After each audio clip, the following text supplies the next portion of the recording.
일생 동안 당신이 반드시 읽어야 할 100권의 책 일당백.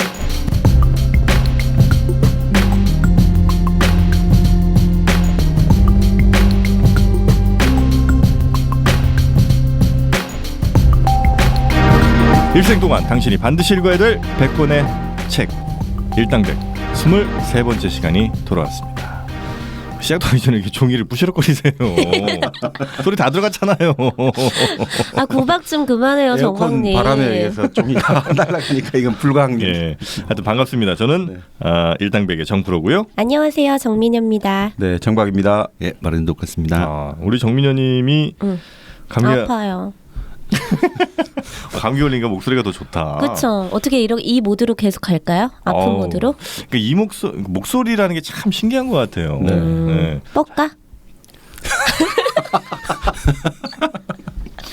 죄송합니다. 결혼할래? 목소리가 굉장히 왜 이게 참 궁금합니다. 왜 감기 걸린 목소리에 우리는 섹시함을 느낄까? 글쎄요. 우리가 뭐 과학적으로는 안 되고 유사과학적으로 설명하면 뭐 감기 걸린 목소리가 좀 비염이 섞이니까 그렇죠. 이 비염이라는 게 그 콧소리잖아요. 네네. 이 콧소리라는 게 아양 떠는 소리 같은. 그러니까 기본적으로 이제 콧소리가 섞인다는 거는 기본적으로 뭔가 남을 즐겁게 해주겠다라는 게 우선순위로 깔리는 거잖아요. 콧소리가요? 네. 즐겁기는요. 지금 안에 가래가 꽉 찼는데. 아니 남에게는 즐겁게. 남한테. 오빵 이렇게 하는. 네. 유아적으로 가는 거죠. 보통 이제 비염이 나오는 소리들 있잖아요. 리얼 미염 이형이라는 게 좀 흐르는 느낌을 주잖아요. 굴르는 느낌 주고 공기가 들어가가지고 그러니까 이게 상당히 귀에는 아주 좋게 들리죠. 일본 여자 가수들이 약간 좀 비음 섞인 목소리로 노래를 많이 부르는 것 같아요. 누구였지? 법 있는 것 같아요. 김연자 씨. 아모르 파티. 아모르 파티 띠띠띠. 그렇죠. 아모르 이형미염이를 다 들어가지 않습니까? 그러네. 네. 주로 유성음에서 우리는 네, 그런 것들 느끼는군요. 이게 음이 흘러가는 느낌을 주니까 아주 귀에 듣기 좋죠. 네. 그러면 그 허스키의 섹시함을 느끼는 건 또 왜 그래요? 허스키한 소리 있잖아요.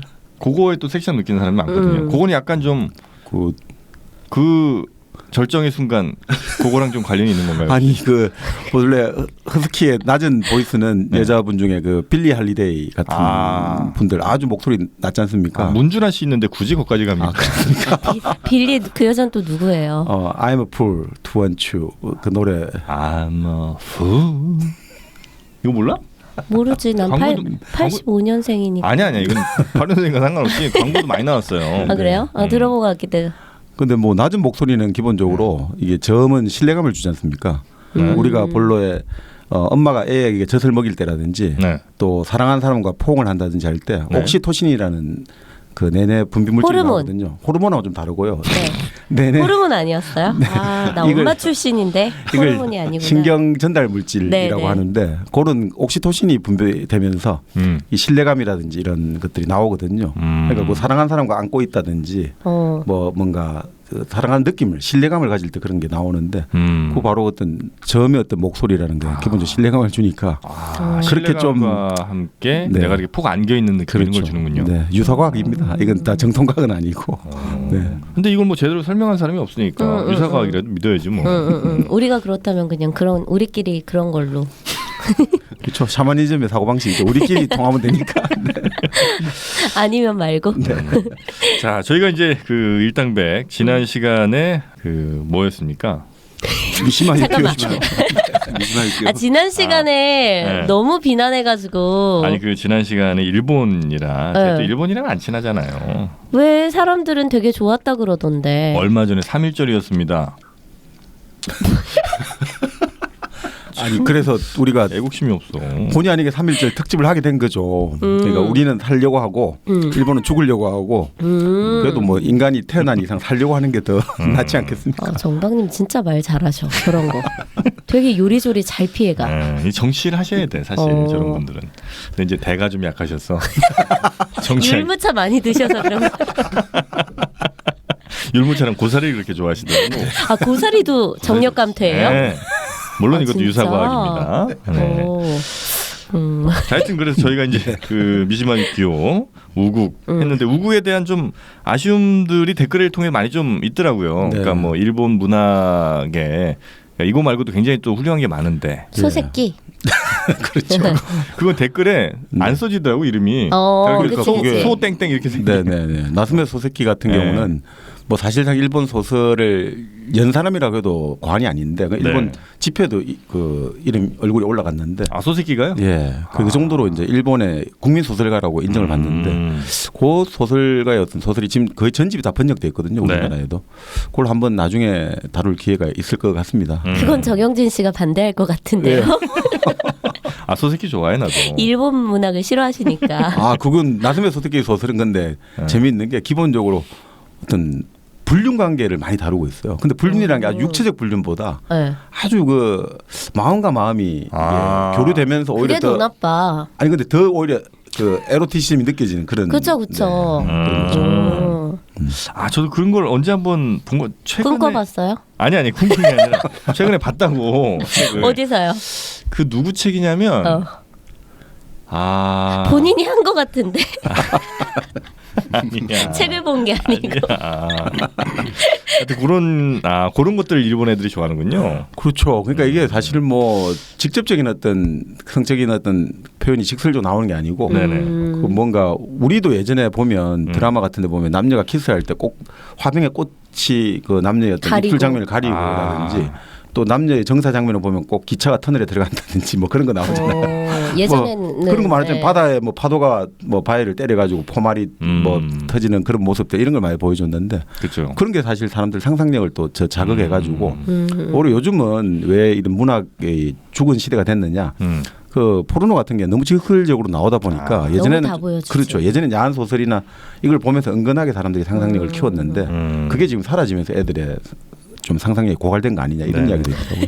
그 총알탄사나이라는 영화가 있습니다. 네, 들어본 것 같아요. 네. 옛날 영화죠. 옛날 영화죠. 네. 옛날 영화인데 거기 보면 이제 뭐 아마 마지막 장면이나 하여튼 그때쯤에 한번 사람들 그 눈요깃거리로 그런 장면이 꼭 들어가거든요. 예를 들면 확실해요? 확실한 것만 얘기하세요. 지난 시간에 내가 뭐 이렇게 들렸더라? 지난번에 그 일본 영화 그 얘기할 맞아. 때 욕 뒤지게 먹고 있던데 지금 그렇게 아빠가 됐다. 그 영화를 제가 해명하세요. 그건 좀 해명하고 가겠습니다. 네네. 영화를 혼자 보지 않잖아요. 누구랑 같이 볼 거 아닙니까? 근데 초반에는 내 집중을 했어요 영화에. 됐어요. 거기까지만 들을게요.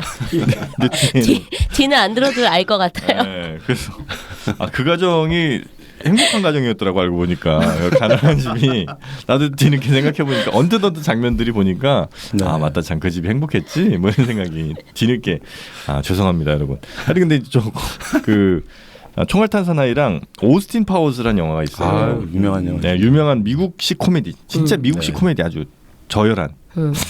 B급이죠 뭐. 완전 네, B급. 느낌. 네. 근데 이제 그거 보면 여자가 이제 나체로 그 남자 침대인 데를 막 가는데 예를 들면 그 멜론 같은 거를 2개를 들고 갑니다. 네.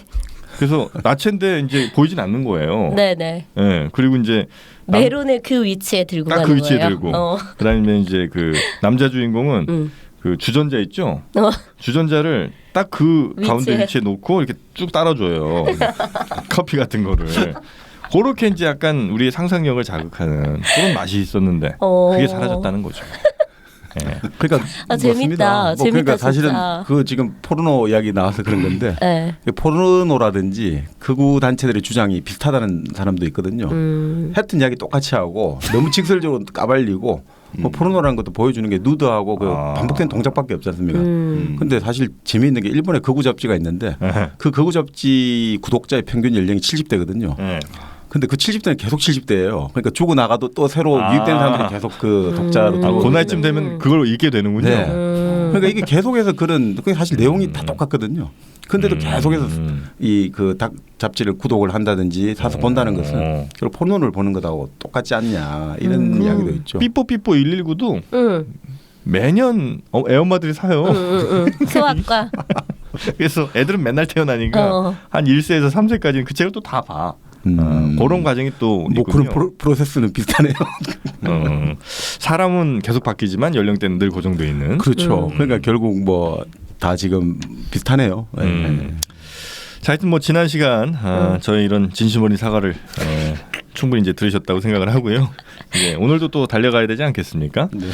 오늘은 뭐죠? 오늘은 저희가 이제 지난 시간에 잠시 예고를 해드렸죠. 왜냐하면 우리가 글로벌하게 가잖아요. 네, 글로벌하게 가는데 뭐 영국 소설, 영미 소설 다 했었고 또 우리나라, 뭐 일본, 러시아도 다 갔다 왔는데 네. 유독 우리가 좀 너무 소홀했던 곳이 그래도 우리 지구상에 꽤 큰 문화를 형성하고 있는 네. 남유럽, 그리고 남유럽과 연관된 그 남미 이쪽을 한번 안 가지 않았느냐. 맞습니다. 네, 그래서 저희가 먼저 남유럽 하면 이제 대표적인 나라가 스페인 아니겠습니까? 스페인, 이탈리아, 뭐 그리스 요 정도가 이제 남유럽이겠죠. 네, 네. 그 중에 가장 열정의 나라. 우리 정민여가 늘 가고 싶어하는 그곳. 네. 피케가 있는 그곳. 피케 뭐야? 피케 모르세요? 바르샤의 피케? 수비수? 털 많은 남자? 바르셀로나 수비수, 중앙 수비수죠. 털 많은 것도 좋고. 잘생긴 남자 있어요. 애인이 유명한 가수 같던데. 아 그래요? 몰라. 어쨌든 잘생긴 남자 많은 나라. 스페인. 스페인에 이탈리아가 많아요? 스페인이 많아요? 아니, 나는 스페인이 더 나. 이탈리아 그래? 너무 느끼하지 않아요? 스페인도 남자들이 아주 가부장적이라 가지고. 아 그래요? 네, 스페인에도 그 임신 중절법이 있죠. 낙태가 합법적으로 허용된 게 1985년에 가능했거든요. 그만큼 보수적인 동네였죠. 네. 스페인은 또 아픈 역사가 또 많아요. 우리나라랑 닮은 구석이 많아. 까탈루냐. 맞습니다. 까탈루니아 지방. 장난 아니죠. 뭐야, 어떻게 알았어? 장난 아니지? 바로 스페인 내전이 일어난 바로 그 핵심 지역이었죠. 네. 네. 바셀 팬이시니까 까탈루냐. 전 남친한테 들었어요. 전 남친? 프랑코 알아? 프랑코? 프랑코? 응. 제라드 프랑코? 제라드 프랑코는 저기 아니에요? 축구 선수 또? 프랑코가 뭐예요? 몰라요. 누구예요? 프랑코라고 스페인의 독재자죠. 독재자죠. 네. 네, 그래서 수백만의 스페인인들을 네. 학살했던. 뭐 한마디로 말해서 1936년에 합법적 선거를 통해서 탄생한 인민전선 정부라는 게 있었거든요. 네. 그 정부를 쿠데타를 일으켜서 전복을 하려고 하니까 당연히 정부에서는 정부군을 만들어 가지고 서로 이제 내전이 일어난 거죠. 우리 6.25를 내전이라 하듯이. 근데 이 내전에 이제 전국 세계 곳곳에 사람들이 몰려오는 거예요. 정부군을 지원하려는 소설가라든지 문학가라든지 여러 가지 혁명가들이 몰려오고 또 프랑코 반군을 지원하러 온 사람들은 독일이라든지 이탈리아 파시즘 정권이 지원을 하는 거예요. 결국 3년간의 내전 끝에 프랑코가 정권을 잡게 되고 프랑코는 자기가 1975년에 죽었는데 1936년에 쿠데타를 일으켜서 38년에 이제 마드리드 입성하거든요. 그 이후로 자기가 죽을 때까지 75년까지 정권을 유지합니다. 독재예요, 네. 독재. 그 우리나라랑 많이 닮아 있어요. 그렇네, 네. 진짜. 그리고 거기도 이제 좌우 내전이죠. 이쪽 이념 대결이었고 20세기 최초로 이념 대결로 전쟁이 벌어졌고 두 번째가 우리 한국이죠. 그리고 거기서는 결국 이제 통일은 됐죠. 거기는 어쨌든 좌우 내전이 벌어지면 통일은 됐는데 우리는 이제 분단이 됐고 뭐 그런. 그리고 또 독재를 뭐 같이 했다는 거 비슷한 점들이 많습니다. 저도 우연히 스페인 친구한테 뭐 친구는 아니고 스페인 사람한테 들었는데 그러니까 저희 나라 저희 나라 조심하세요. 저희 나라 욕 바가지로 먹을 수 있어요. 우리나라랑 상황이 비슷하더라고요. 그래서 그러니까 우리나라가 이제 박정희에 대한 우리나라가 입에 안 붙어요? 그래요. 왜 그럴까요? 지금 떨고 계셔 우리 마도님. 이거 트라우마 생겼어. 네. 그러니까 박정희 향수를 갖고 있는 사람과 아닌 사람들이 이제 대립이 있듯이 스페인도 그렇더라고요. 프랑코에 대한 향수가 있고. 실제로 업적은 근데 있나 봐요. 경제 발전. 우리하고 똑같죠. 똑같네. 그러니까 경제 발전을 했기 때문에. 그놈의 경제 발전. 네. 그러니까 경제 발전. 일종의 거기는 스페인의 기적인 거죠. 그러니까 그래서 프랑코의 업적이 있다. 그런 사람도 있고 아니다. 프랑코가 집권하는 동안에 얼마나 많은 사람들이 투옥되고 학살되고 또 프랑코는 아주 철학이 있는 독재자거든요. 살인의 철학을 갖고 있는 사람이에요. 살인이요? 네. 그래서 이 사람은 기본적으로 자기 우상화를 금지해요. 다른 독재자들은 자기를 우상화하라고 하잖아요. 자기는 신의 은총만 받으면 되니까 우상할 필요가 없다고 보는 거예요. 그리고 뭐냐면 독재 이 사형 방법이 아주 독특하거든요. 네. 그 가로테라는 사람 이제 사형수의 목에 어떤 쇠바퀴 같은 걸 채워놔요. 네. 그리고 그거를 이제 나사를 쪼여가지고 조금씩 돌려가지고 사람을 죽게 하는 거예요. 그 사람이 죽는데 한 30분 이상 걸리는 거예요. 와, 진짜 잔인하다. 네, 그러니까 정말 잔인한. 그 계속해서 이제 처형을 했고, 뭐 수십만 명이 이제 투옥되고 처형되고 망명하고 참 많은 이제 고난을 겪었죠. 그래서 그렇죠. 사실 스페인 영화 예전에 보면 우리의 영화하고 비슷한 게 많거든요. 군사 독재를 거쳐온 정권 제대로 말을 못하니까 은유적으로 표현해야 되고 특히나 이제 여성의 문제들이 있지 않습니까? 이런 네네. 것들이 여성을 다루는 시각이나 이런 게 되게 비슷해요. 그냥 항상 여성 수동적이고 뭔가 여성은 좀 나약한 존재. 나약하고 항상 어떤 괴로움을 당하고 네, 그런 우리 영화 예전에 7, 80년대 영화 보면 그런 게 많지 않습니까? 네, 엄마 없는 하늘 아래. The Sky Without Mother. 언더 더 스카이인가? 저는 스페인 내전을 또 상징적으로 그렸던 영화 아주 유명한 걸작이 있습니다. 뭐예요? 기에르모 델 토로의 판의 미로라는 영화가 있었어요. 네. 영화 많이 하시네. 모르시는 모양이 지금? 아니 어제 또 영화를 봤어요 또? 예, 그 쉐이프 오브 워터라고 그 감독이 만든 영화. 그래요? 네. 맞아. 제가 그거 보려고 했던 영화. 그게 그 감독 영화구나. 아주 유명한 영화입니다. 그래서 이제 거기 보면 아이의 시각에서 약간 환상, 그러니까 판타지처럼 보이는 뭐 독재자의 이 마수들 뭐 이런 것들이 이제 막 여러 괴물들로 이렇게 표현이 되는데, 그게 이제 개봉 시점이 언제였냐면 우리나라에서 반지의 제왕 한참 할 때였어요. 그래갖고 그런 판타지물로 마케팅을 잘못했지. 네, 그래서 사람들이 보고 이게 도대체 무슨 영화냐 그렇지. 이렇게 했었는데, 하여튼 굉장히 명작인 이런 영화가 있는데 굉장히 조심스러워. 또 이게 혹시 내가 내용 틀린 내용 얘기할까봐 그쵸? 맞을 건데 이건 어지간하면 이거 극장 가서 봤거든 내가. 극장도 너무 믿지 마세요. 자신의 그 기억력을 믿으면 안 된다니까. 네. 하여튼 그래서 저희가 오늘 스페인의 책 하나를 저희가 골라왔습니다. 스페인 하면 뭐 이 책을 빼놓고 생각할 수가 없어요. 네. 스페인 사람들이 또 가장 자랑스러워하는 책이기도 하고. 네. 그렇죠? 그렇죠. 예. 네. 또 우리가 모르지도 않아요. 웬만하면 다 알긴 알아요. 제목은 누구나 다 알고. 공연도 너무 많이 하니까. 그렇죠. 그리고 대충 내용도 아는데 정말 우리가 알고 있는 게 그 내용이 맞는지 오늘 한번 확인해보는 시간이 필요합니다. 네. 바로 스페인의 국민 소설가 세르반테스의 동 키호테.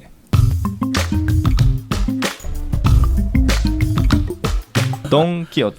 돈키호테죠. 네. 동이 이제 돈주앙, 돈후앙 뭐 이런 것처럼 그 남자 앞에 붙는 거 아니에요? 맞습니다. 네.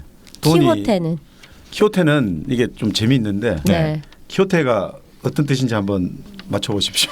나 이거 뭐 꿈을 쫓는 사람 뭐 이런 뜻인가? 뭐 그런 뜻이었던 것 같은데. 키호테. 네. 뭐 이런 저 짐승 이름 아니에요 혹시? 보통 이제 키호테가 여러 가지 뜻이 있는데 뭐 허벅지 보호대라는 뜻도 있고. 허벅지 보호대? 네, 그런 뜻도 허벅지를 있는데. 왜 보호하죠? 그러니까 그거 비슷해가지고 네. 키호테라는 뜻이 여기에 딱 여기 떨어지는 우리 말은 없고요. 네. 이 스페인 말로 남성의 심볼이 약해지지 않는 상태다. 남성의 심볼이 여전히 강하다. 이걸 뜻하는 게 키호테라는 뜻이거든요. 그래서 이제 그 약간 조롱조로 붙인 거예요. 키호테라는 게 사실 이 주인공이 할아버지잖아요. 당시에 나이 50 넘은 영감님이면 뭐 요즘 치면 7, 80이 넘은 영감인데 들어가셔야지. 그런데 키호테란 말을 붙인 거예요. 그 말은 이제 좀 조롱하는 의미에서 반어적 의미에서. 반어법이구나. 그러니까 이게 그 혈류가 다시 원상회복되지 않고 계속해서 해면체를 강직시키고 있다. 네. 이런 거 아닙니까 지금? 뭐 그 상태겠죠. 키호테가. 굉장히 이거 저 칭송의 의미 아닌가 이건? 그러니까 이제 이게 혈기가 왕성해져 가지고 이제 몸을 떠나는 거죠. 돈키호테 네. 그러니까 우리나라가 확실히 명사가 부족해. 우리나라 언어가 형용사나 뭐 이런 것 좀 많이 발달을 했는데 네. 명사가 좀 부족한 것 같아요. 아무래도 이제 명사는 우리가 한자어를 쓰다 보니까 한자어에 의존할 수밖에 없죠. 네. 이건 좀 마음이 아픕니다. 그 영미권 같은 데는 하긴 거기 이제 여러 나라들이 같이 쓰다 보니까 여기서 만든 명사도 저기서 같이 쓰고 이렇게 하니까 그렇죠. 왜냐하면 같은 유럽은 같이 붙어 있으니까. 네. 맞아요. 근데 우리만 쓰다 보니까 빨리 그래서 찌아찌아족이랑 신조어를 우리 많이 만들고 있잖아요 지금. 명사가 부족한 게 아니라 문제예요. 근데 명사가 또 이게 결국 많이 만들어내려면 그 문화적인 어떤 창조력이 강해져야 되지 않습니까? 결국은 이제 뭐 우리가 뭐 물질 문명이든 정신 문명이든 이게 자꾸 발전시켜 나가야지 단어 수가 늘어나겠죠. 그러니까 끼오테에 어울리는 딱 우리 명사가 있어야 될 거 아니에요. 왕딱딱이라든지. 그럼 뭐가 명사가 있어야 된다고. 그렇네. 네, 이게 번역할 때 문제예요 이거. 한번 고민해 보시죠, 다 같이. 네. 하여튼 뭐 그런데 돈키호테는 하여튼 그런 뜻이고요. 어떻게 저 세르반테스 이게 언제적 소설입니까 이게?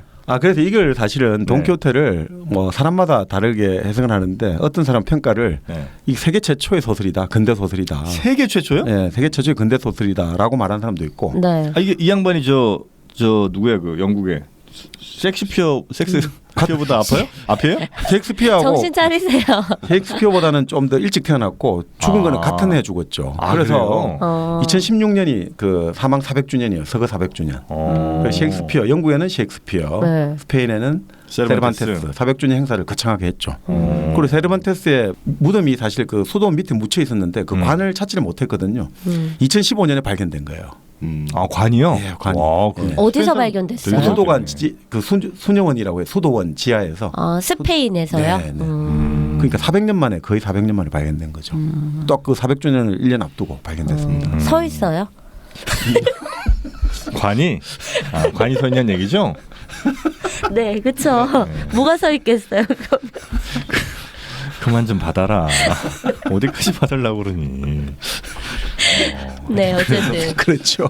네. 하여튼 현대 소설의 가장 시조다 이렇게 봐도 큰 무리가 없다는 거죠. 근데 이제 영국에서는 네. 파멜라라고 그런 또 소설을 우리가 시조다. 그거는 한 1700년, 1740년쯤 나왔는데 그게 네. 시조다라고 하는 사람도 있고 네. 또 우리가 로빈슨 크루소 있죠. 네. 다니엘 데포. 그게 이제 근대 소설의 시조다 이렇게 말하는 사람이 있고 일본 같은 경우는 이제 그 모노가타리 그 겐지 모노가타리라고 그게 이제 겐지 이야기가 세계 최초의 소설이다. 우리 구운몽 해야죠. 구운몽. 우리 구운몽 그렇죠. 우리도 구운몽이 있죠. 우리가 이제 근데 18세기니까 조금 우리 조금 늦죠. 근데 그 근대 소설이라는 기준이 뭐예요? 근대 소설의 기준. 네. 좋은 질문입니다. 네, 그래서 소설. 맞습니다. 이 참 어려운 이야기인데 네. 우리가 예전에 한번 이야기라든지 이야기하고 네. 그 플롯하고 한번 이야기를 해봤죠. 네, 맞아요. 이야기는 왕이 있었고 왕이 죽었고 그 다음에 왕비가 죽었다. 네. 그럼 이건 이야기인데 플롯이 있다는 건 뭐냐? 왕이 죽었다. 슬픔에 못 이겨가지고 왕비가 결국 며칠 있다 따라 죽었다. 이러면 이제 인과관계가 성립하지 않습니까? 그러면 이제 우리가 그걸 플롯이라고 했지 않습니까? 네. 그러니까 소설이라는 것은 좀 더 이런 플롯 구성이 좀 더 치밀한 것 이것들 하나 들 수가 있고요. 네. 또 하나는 결국 주제에서 보자면 주인공과 세계가 불화를 겪는 거죠. 주인공과 세계가 불화를 겪는 거죠. 예전에 이야기에서는 결국은 불화. 네, 불화. 그렇게 들었어요, 저도. 예전에 이제 우리 신화나 동화의 세계는 결국 주인공이 우여곡절, 천신만고 끝에 뭐 공주님과 결혼을 해가지고 행복하게 잘 산다 이런 식 해피엔딩으로 끝나는지 않습니까? 그런데 이제 소설이라는 것은 기본적으로 근대 사회, 자본주의 사회에서 성립된 이야기 양식이라는 거죠. 그렇기 때문에 주인공과 세계가 갈등을 겪고 불화를 겪고 결국 대체로 이제 주인공의 파멸이라든지 주인공의 어떤 비극으로 보통 마무리되는 것들 이런 것들 어떤 주제적이나 의미론적으로는 소설로 보통 볼 수 있죠. 그런 게 이제 현대적 소설의 특징. 네, 그러니까 자본주의 시대에 맞는 어떤 이야기 양식이다 이렇게 보시면 될 것 같습니다. 그 돈키호테는 그런 기준에는 충족을 합니까? 그렇죠. 이제 제일 먼저 책을 보면 그렇게 나오지 않습니까?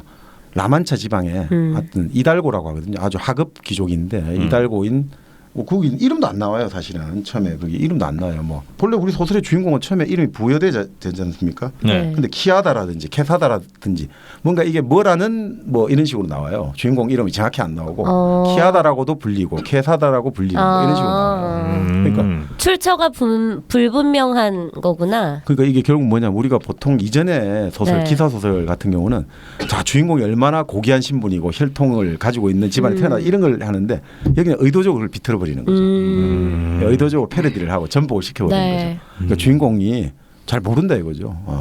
그 키아다라는 건 턱뼈 있지 않습니까? 턱뼈요? 예. 약간 우리가 주걱턱 같은 그런 거를 놀릴 때 키아다 이런 식으로 쓴다고 하거든요. 스페인에서. 그리고 케사다라는 건 우리가 뭐 그게 치즈를 뜻하는 스페인 말인데 그 당시에는 치즈를 많이 먹으면 정신이 미쳐버린다. 이런 뜻도 있다거든요. 그러니까 이제 그런 의미로 그냥 조롱의 의미네요. 네, 그렇죠. 주인공 자체를 조롱하는 의미로 쓰고 그 주인공이 결국 이제 기사 소설을 읽다가 정신이 약간 돌아가지고 네. 결국 내가 기사가 되어서 이 세상에 정의를 일으키고 약한 자를 도와주겠다 이렇게 길을 떠나가지고 모험을 일으키고 자충우돌을 하지 않습니까? 근데 결국 그래서 여러 어떤 편력을 한다고 하죠. 편력 기사라고 하는데 세상을 돌아다니면서 정의를 실현하기 위해서 많은 모험을 하다가 결국 기사 소설의 주인공들은 정말 사랑하는 귀부인으로부터 인정을 받고 존경을 받고 사랑을 획득하고 행복하게 어떤 주어진 운명대로 살아가는데 결국 이 주인공은 나중에 세상의 어떤 현실이라든지 진실에 부딪혀가지고 결국은 한마디로 제정신으로 돌아와가지고 지금까지 내 했던 것들이 다 내가 미친 짓이었다. 이걸 깨닫고 죽는다. 뭐 이런 이제 이런 관점에서 보면 근대적 의미의 소설로 볼 수가 있는 거죠. 네. 아니 돈키호테 책의 내용이 정확하게 기억이 안 나요. 네. 종민이 형이 알아요? 저는 책은 안 읽고 그 맨 오브 라만차 공연 봐가지고 기억해요. 그게 돈키호테. 예. 근데 그 사실 그 돈키호테가 실제 이제 전편 우편으로 보시면 되거든요. 일부 2부로 나왔어요. 일부가 이제 돈키호테가 두 번의 어떤 편력을 갖다가 집으로 돌아오는 게 일부고 네. 한참 뒤에 나온 게 2부거든요. 2부가 이제 세 번째 여행을 떠났다가 돌아와가지고 이제 결국 그 고향에서 죽게 되는 건데 풍차 돌리기는 언제 나오죠? 그거는 1편에 나오는 겁니다. 1편에. 예. 그러니까 그것들이 섞여가지고 지금 우리가 다 한꺼번에 하는데 실제로 지금 번역된 게 우리나라에 번역된 게 2004년에 처음 완역됐다고 하거든요. 완역된 게. 그럼 그 전에는 그러니까 대체로 일본 책을 다시 중역을 한 거라든지 영어 책을 중역을 해가지고. 그래요. 스페인 책을 직접 이제 원문을 번역한 거는 2004년에 지금 나와 있는 게 이제 그 예전에 텔레비전 자주 나왔죠. 민영태 교수. 네. 그 스페인 서반어학과. 예. 요즘 안 나오는데 그 민영태 교수라든지 그 다음에 그 한국 외대 박철 교수 이런 사람들이 번역을 각각 했고 고려대학의 안영옥 교수가 번역했고 그러니까 그게 이제 그 스페인 문학을 전공한 분들에 의해서 번역된 그 정도라고 제가 들었거든요.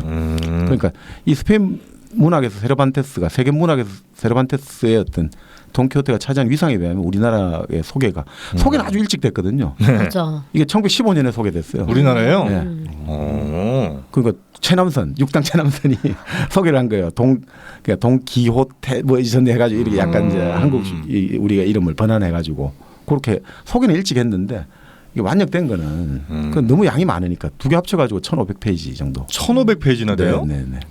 뭘 성경보다 더 긴 거 아니야 그러면? 그렇죠. 더 많을 겁니다.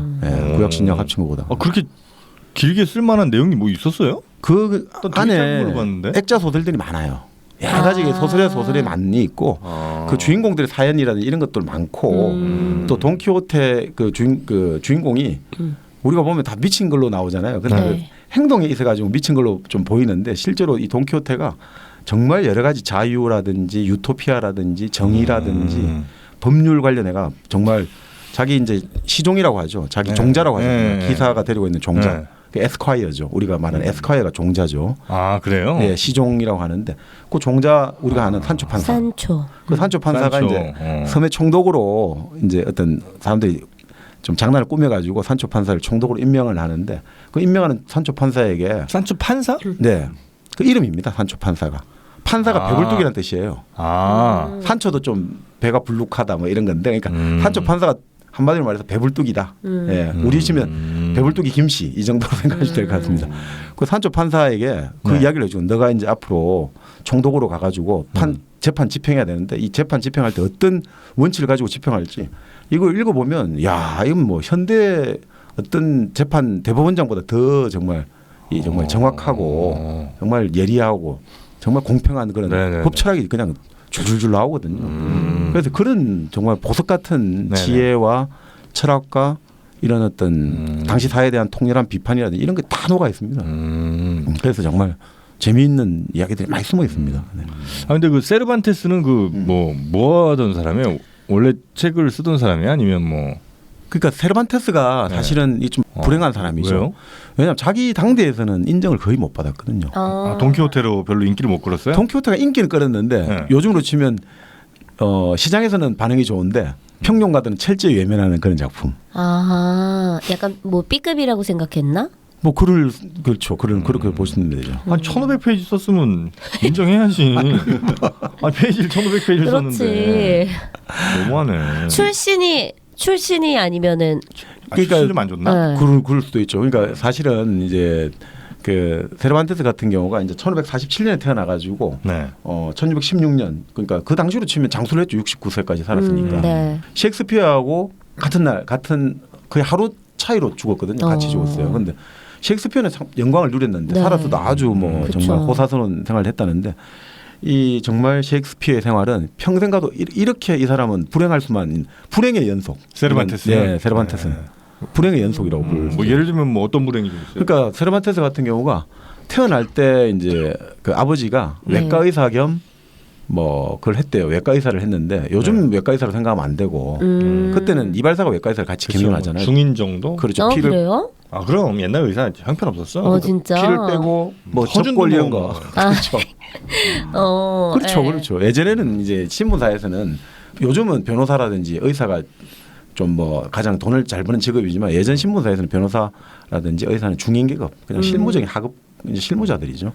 그러니까 이제 근데 아버지가 또 약간 귀가 안 좋아요. 그러니까 이제 청각 장애를 갖고 있고 그게 남매 이제 아주 형제 자매는 많고 그래서 이제 이 사람이 한번 제대로 학교를 다니지 못해요. 태어난 데는 마드리드 있죠. 스페인 네. 수도에서 조금 떨어진 교회에서 태어났는데 뭐 제대로 학교 교육을 못 받고 뭐 부친이 뭐 먹을 게 잘 없으니까 전국을 네. 떠도는 거예요. 어릴 때부터 방랑생활을 하게 되고 자, 그 상태에서 공부를 제대로 하지는 못했는데 어릴 때부터 이제 글 읽는 거는 좋아했나 봐요. 자, 그 상태에서 이 사람이 어떤 기회는 잡아요. 나중에 그 흔히 말하는 추기경이 되는 사람의 성직자의 비서로 들어가는데 그 지점에서 결국 자기가 단안을 내려가지고 당시 스페인이 전쟁을 많이 일으켰거든요. 이제 지중해를 장악하고 유럽에 장악을 하려고 그 전쟁에서 가장 이제 큰 전쟁 중에 하나가 레판토 해전이라고 세계 5대 해전에 그 전쟁 때 이 사람이 있었군요. 네, 이 사람이 참전을 합니다. 레판토 해전. 참전을 해요, 그 네, 사람이? 예, 병사. 그건 무슨 전쟁이에요? 레판토 해전. 레판토. 정영진 씨가 얘기하시죠? 뭘요? 이 해전에 대해서 아니 레판토를 몰라요? 뭐라고요? 다시 얘기해봐요. 레판토. 맞아요, 정박님? 네. 레판토잖아. 뭐예요? 레판토 해전은 스페인이 무적 함대 알죠? 스페인 함대. 그렇죠. 아르마다. 네. 네. 스페인의 무적 함대. 그 무적 함대가 데뷔전이라고 볼 수 있지. 어떻게 빠져나가나 한번 끝까지 한번 보겠어. 그래서요? 어디랑 싸운 거죠? 스페인이? 네. 스페인이 이제 그 주변에 있는 많은 나라들이 있죠. 투르크 같은. 오스만 투르크죠. 오스만 네. 투르크. 우리 마도님보다도 모르네. 저기 짜져 있어요. 자 하세요 빨리. 아니 거기서 이제 총을 많이 맞게 된 거예요. 총알을. 네. 그래서 가슴에도 총상을 입게 되고 특히 왼팔에 이제 총상을 입게 돼 가지고 이제 왼팔은 거의 쓰지를 못하게 돼요. 그래서 이제 나중에 별명이 레판토 외파리로 불리게 되는데 자 그렇게 해가지고 이제 출세를 하려고 얼마나 노력을 했겠습니까? 그 당시에는 그래도 군인이 돼가지고 이런 공헌을 세우면 출세를 하는데 그래서 이제 당시 총사령관 국왕의 동생이었다고 하죠. 총사령관의 어떤 이 사람한테 좋은 표서를 줘라. 이 딱 그 정서를 가지고 신임장을 가지고 본국을 귀환하다가 이 귀환하는 배가 당시 뭐 바이에른 함대라고 하는데 해적선에게 잡혀가지고 알제리에 노예로 팔려가는 되는 거예요. 지금의 세르반테스가? 예, 예. 진짜요? 네, 네. 아 불쌍하다. 노예로 팔려가가지고 파란 툭툭. 파는 근데 가서 그래도 이제 노예 이 사람이 통솔력이 좀 리더십이 있어가지고 네. 3,000명의 그 갇힌 포로 노예 포로 신세들을 통솔하고 이러면서 탈출을 4번이나 시도를 해요. 보통 탈출 시도가 잡히면 그 죽는 거지. 뭐. 예, 신체를 훼손 당한다든지 뭐 여러 가지 어떤 큰 벌을 받는데 혹자는 신임장을 갖고 있으니까 몸값을 3개 받을 수 있잖아요. 그래서 이 사람 안 주겠다 이런 설도 있고 또 혹자는 그런 이야기도 해요. 당시 이 사람을 데리고 있던 노예 주인이 이 사람하고 동생의 관계가 있었다. 세르반테스와. 아 진짜. 뭐 그런 이야기도 있어요. 그래서 어떤 사람들은 세르반테스가 그런 동성애적 성향이 있었기 때문에 사물을 새롭게 보는 시각이 좀 달랐다. 그래서 이런 위대한 소설을 쓰는데 지금까지 사람들은 기사 소설하면 똑같은 그냥 주어진 관습들을 썼는데 이 사람이 다르게 쓴 거는 세상을 좀 다르게 본 어떤 그런 게 있지 않았냐. 뭐 이런 이야기도 나오죠. 그래서 그건 뭐 우리가 알 수가 없죠. 결혼 안 했어요 이 양반? 결혼했습니다. 애는? 그 애는 이제 사실 결혼하기 전에 네. 좀 정열적이라 가지고 네. 좀 젊은 어린 유부녀하고 이제 불장난을 하거든요. 네. 그 유부녀하고 사이에 딸을 하나 놔요. 네. 그 놓고 나서 자기보다 19살 어린 여자하고 다시 결혼을 해요. 그래서 그 딸은 그냥 자기가 데리고 와요. 인생을 아주 꼬았네 자기 스스로. 구렁텅이로 내몰았네. 아니 뭐 근데 그때 거기서는 뭐 그렇게 결혼하고 사귄 것 자체가 큰 흠이 되는 그런 건 아니었다고 하더라고요. 문제는 이제 이 사람이 그 정말 부상을 입고 네. 요즘 우리로 치면 상위 유공자지 않습니까? 네. 근데 제대로 된 벼슬을 못 받는 거예요. 관직을 얻어야 되는데. 그러니까 다시 군대를 가려면 이게 지금 몸도 안 좋고 나이도 많은데 네. 그 가기는 그렇고 그 벼슬을 얻으려고 하는데 벼슬 나오는 게 뭐 그냥 요즘 치면 징발하는 거 있지 않습니까? 군수 물자로 징발을 한다든지 아니면 이제 밀린 세금을 징수하러 다니는 네. 그 징수하러 또 다닌단 말이죠. 징수하러 다니는데 갑자기 또 깜빵에 들어가야 되는 거예요. 깜빵이에요. 예. 왜 또 징수한 들어가요? 세금을 은행가에 갖다 맡기지 않습니까? 네. 근데 은행가가 이 돈을 파산을 당하면서 이거 자기는 돈만 갖다 그게 왜 맡기는데 그 사람 책임이야? 책임으로 얘가 또 깜빵 들어가고 아, 그러니까 이 사람은 막 감옥 생활도 여러 번 하게 되고 어. 그 자기에 의한 것도 아닌데 어. 그 하다 못해 어느 정도 또 재수 없냐면 자기 집 앞에 갑자기 자기 집에 가족들하고 있는데 누가 밤새 시체를 그 집 앞에 갖다 놓은 거예요. 네. 그래서 이 살인 혐의로 꼭 일가족이 전원 체포돼 가지고 끌려가기도 하고 그냥 평생 그냥 그렇게 아니 소설을 그렇게 쓸 수밖에 없네. 운명이 너무 기구하다. 그러니까 감옥에 있다가 이 소설을 구상하게 됐다. 늘 그런, 감옥에서, 예. 감옥에서 이제 대작을 구상하게 됐다. 그러니까 이 소설이 1604년에 진짜 이 사람이 그러니까 거의 한 60이 다 돼가 첫 소설을 낸 거죠. 네. 아, 첫 소설이 돈키호테인 첫 소설은 그 전에 좀 낸 건데 그렇게 네. 반응은 안 좋았는데 예. 이 돈키호테를 내면서 반응이 되게 좋았어요. 그게 60세. 거의 60세, 58세. 와. 예, 그 오늘 내일 하는 상황에. 진짜. 뭐 오늘 내일까지는 아니지만 그래도 네.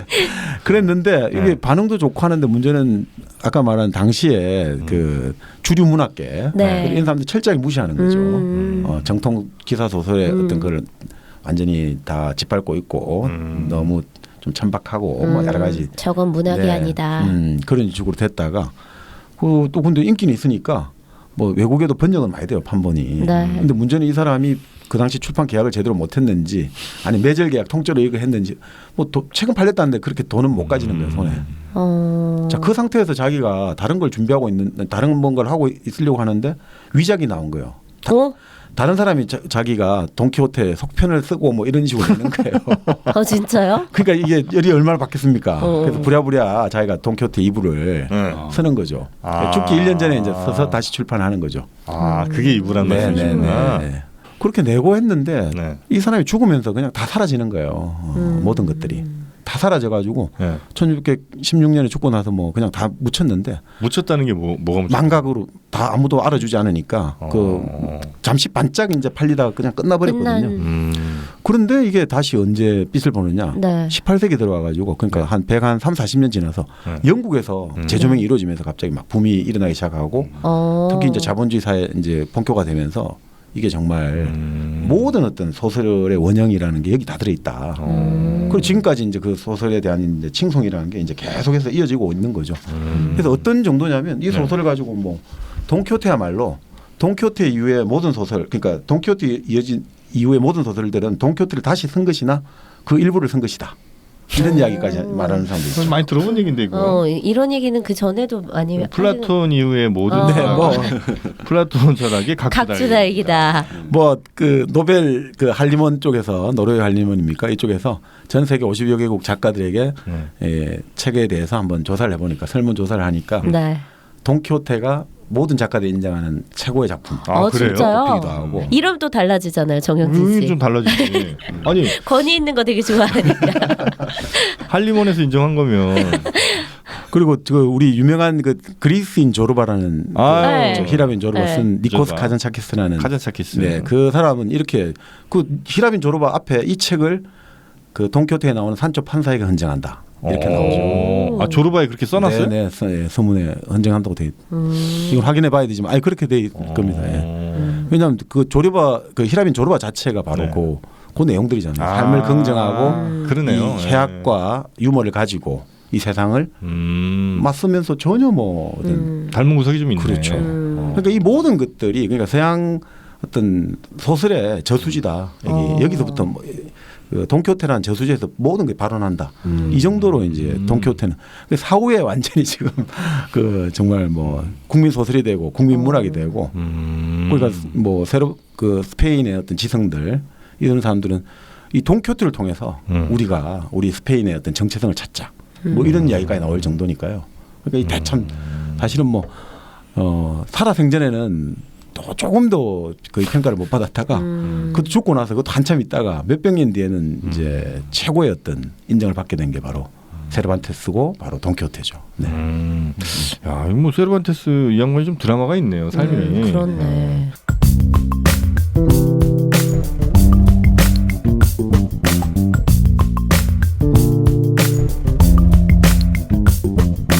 그러면 그 소설을 쓸 때 네. 세르반테스 아저씨가 그 소설을 쓸 때 스페인은 대충 뭐 어떤 분위기였습니까?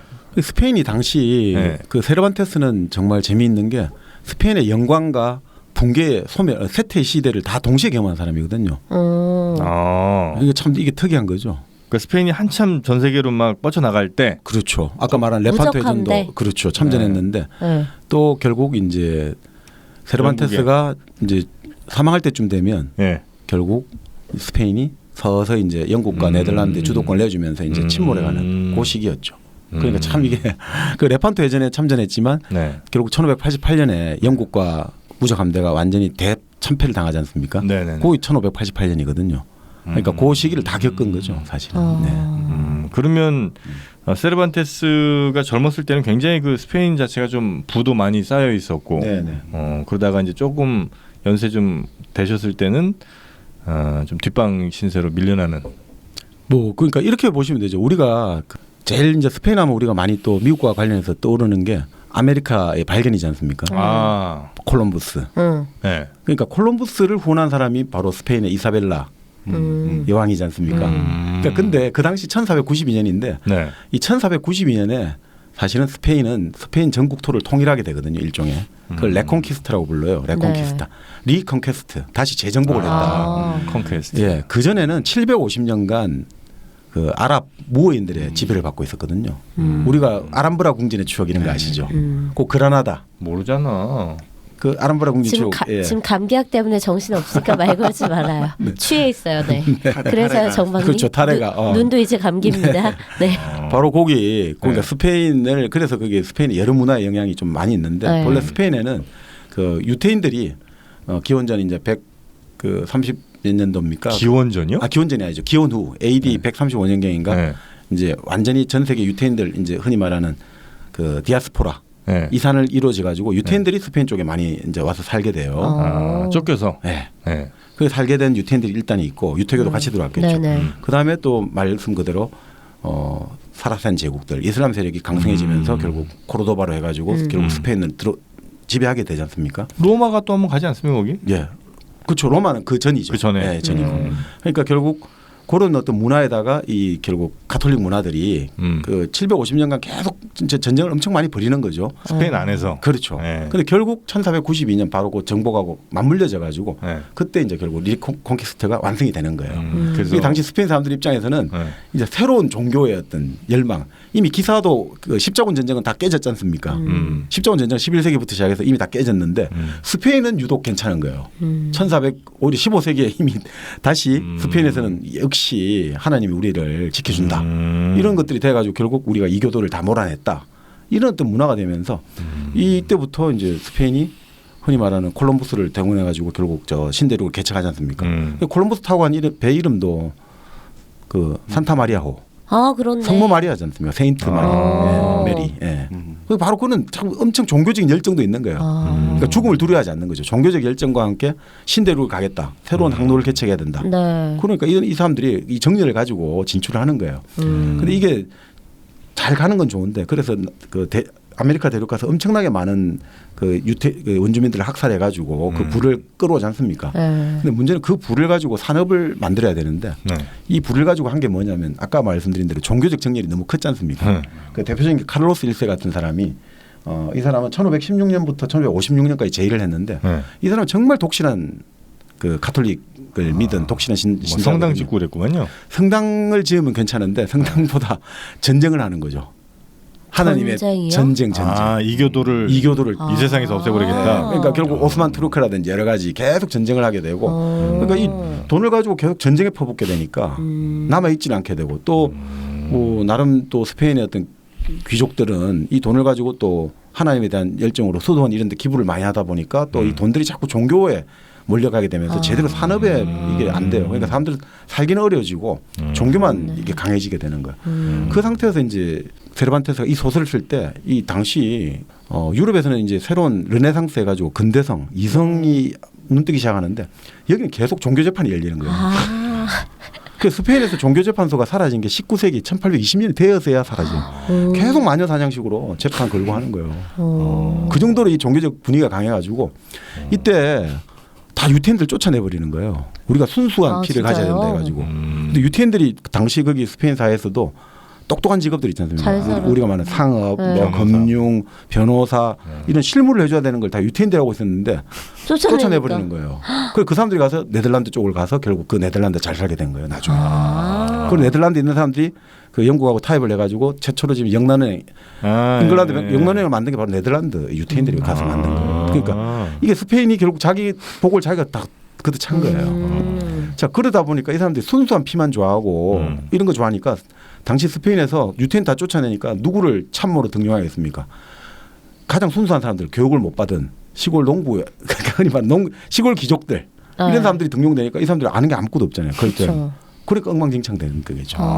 그래서 스페인이 계속해서 타락을 하게 되는 이유 중에 하나가 순수한 피를 찾고 이러다가 이게 안 된 거예요. 근데 지금도 사실 어렵잖아요. 뭐가? 이게 스페인이. 스페인? 지금도 안 좋지 않아요? 그래도 자라가 스페인 거 아니에요? H&M도. 그래? 패션이 좀 그러니까 그런 거 말고는 산업이. 그러니까 결국은 그런 것들이 사람들이 그래서 그때 어떤 정도냐면 똑똑하면 안 된다는 거예요. 똑똑하면 다 유태인 취급받으니까 전부 무식해야 되는 거예요. 똑똑한 척하면 저 유태인이다, 피가 의심스럽다. 진짜 그런 말만 하면 이상한 분위기도 그렇죠, 있구나. 그런 식으로. 똑똑한 유태인. 그렇게 된 거죠. 그러니까 이 나라에 활력이 생기겠습니까? 그러니까 당시에 세르반테스가 글을 쓸 때 결국 뭐 스페인은 결국 거의 국가 파산을 겪고 가는 상태인 거예요. 그래요? 그런 배경에서 이 책이 나온 거군요. 그러니까 지금 근데 사실 이게 당시에 세르반테스가 이 설정했던 그 시대 상황이 어느 나라하고 좀 비슷하거든요. 당시에 왕가 귀족들은 사치하고 부패한 생활을 하고 있고 상류층은 사업보다는 뭘 하냐면 사업을 하는 게보다는 임대를 하고 연금 이자 받아 먹고만 살려고 하고 건물 임대료 받아 살려고 하고 또 상인들은 교육은 절대 할 생각 안 하고 땅 사가지고 장사하려고 하고 부동산만 살려고 하고 그리고 지적 업무는 절대 안 하려고 그러고 땀을 흘려가 일을 하려고 안 하니까 땅은 황무지로 변하고 기술이 없으니까 맨날 완제품 수입에 쓰다 보니까 결국은 똑똑한 사람들은 다 외국으로 도망치게 만들고. 그러니까 어디랑 닮았다는 거예요? 어느 쪽으로 닮았습니까? 지금 우리를 지금 까고 싶은 거예요. 문재인 정부 지금 비판하시는 거예요? 아니 문재인 정부 아니라 우리 국민성을 지금 비판하시는 겁니까? 아니 그러니까 2016년 상황들이 사실 뭐 2016년에 여러 상황들이 이 전부 다 이 재벌들이라든지 관료들이라든지 이런 사람들이 다 그냥 불로소득에만 집중하려고. 뭐 아이돌 스타들도 나중에 뭐 하고 싶냐 그러면 건물 올려서 임대. 맞아. 건물주 되는 게 꿈이지. 그러니까 또 당시 스페인이 국민의 절반이 사실 스페인은 근데 계급 문제는 별로 심각 안 했다고 하거든요, 생각보다. 왜냐하면 국민의 절반이 아까 말씀드린 이제 그 돈키호테처럼 이달고 하급 귀족이라 가지고 그 절반이 세금을 안 내는 거예요. 웬만하면 귀족이고. 네, 다 귀족이니까. 그러니까 세금 낼 사람은 없고. 그래서 결국 뭐 그렇게 된 거죠. 근데 그 아까 뭐 순수한 뭐 얘기를 하셨지만 어디 뭐가 순수한 거예요? 그러니까 이 사람들의 민족이 어디 뭐 사라센 쪽에 어디가 유태계가 되면 안 된다는 거죠. 유태인의 피가 섞이면 안 된다. 유태인만 아니면 된다. 유태계의 피가 섞이면 안 된다는 거죠. 알겠습니다. 하여튼 뭐 좀 별로 이렇게 왜냐면 별로 순수해 보이지는 않는데 아무리 봐도 뭐 무슬림도 섞이고 좀 뭐 로마 사람들도 꽤 들어갔을 거고. 근데 이제 뭐 당시에는 이제 저기 무슬림 같은 경우는 이런 건 있죠. 무슬림도 같은 무슬림하고만 결혼하지 않습니까? 그러니까 이제 피가 섞인다는 건 좀 조금 또 다른 거죠. 생물학적인 어떤 순수성보다 사회적 순수성이잖아요. 가문의 순수성이 꼭 생물학적 순수성은 아니지 않습니까? 종교적 순수성만 잘 그렇죠, 된다면 그렇죠. 그러니까 어쨌든 뭐 유대교나 무슬림만 쫓아내면 되니까. 그렇죠. 알겠습니다. 하여튼 뭐 저희가 이 세르반테스의 돈키호테 저자와 함께 그 당시의 시대 상황까지 좀 살펴봤고요. 저희가 2부에서는 본격적인 책 내용, 책 안에 또 재밌는 내용들이 많아요. 예, 돈키호테니까 또 풍차 돌리기 좋아하잖아요. 네, 내용 얘기하지 마세요. 불안합니다. 네. 그죠. 옥보단 봤어요? 옥보단? 옥보단 안 봤죠. 안 봤어요? 못 봤어. 아, 꽃보다 남자는 보고. 꽃보다 남자는 봤지. 옥보단을 봐야 돼. 옥보단 괜찮아요? 옥보단이라는 영화는 그 AV 영화계에 큰 획을 그은. 옥보단 이것도 뭐 막 1, 2, 3 뭐가 있지 않아요? 그 2, 3 나왔는데 그 이제 옥보단 예를 들면 저 터미네이터도 아니, 터미네이터는 좀 2가 괜찮았던 거의 유일한 영화고 2, 3 그러니까 1 이후로 나온 옥보단 시리즈는 다 1의 각주라고 보시면 돼요. 아, 1을 봐야 한다. 1이 진짜지. 1 보면 풍차 돌리가 나온다니까. 풍차 돌리가 여기 나옵니다. 옥보단에 어떻게 풍차가 돌아가는지 저희가 2부에서 공개하도록 하겠습니다.